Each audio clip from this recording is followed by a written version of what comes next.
Tiniyak ng pamunuan ng Light Rail Transit Authority na patuloy ang kanilang pagbibigay seguridad sa mga pasahero may okasyon man o wala.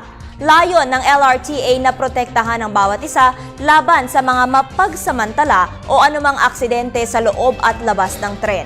Para sa detalye, balitaan mo kami Julius Disamboron.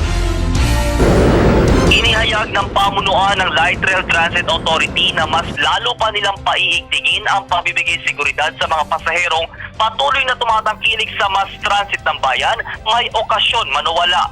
Sa panayam ng PTV News kay LRTA spokesperson Attorney Hernando Cabrera, sinabi nito na araw-araw sila'y naka-heightened security para maiwasan ang anumang krimen sa loob at labas ng istasyon, mga insidenteng tulad ng mga tumatalon sa rines at banta ng pagsabog gaya ng naganap ng Rizal Day bombing sa Bloomington Station ng LRT Line 1. Patuloy pa din niya ang ginagawang hakbang ng LRTA para lalo pang mapaganda ang sistema nito.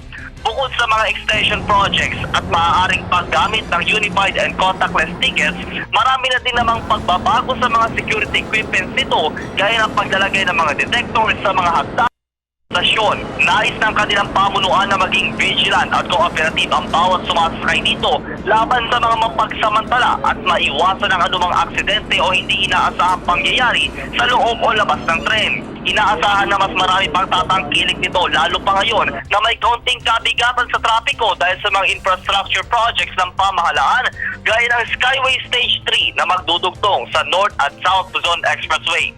Walang patid-patid naman ang paghahatid ng serbisyong ayos ng LRT kaugnay sa mga asikain ng administrasyon na lalo pang pabilisin ang mass transit ng bayan upang maibsan ang traffic lalo dito sa Kamaynilaan. Para sa Telebisyon ng Bayan, ako si Julius Disamboron.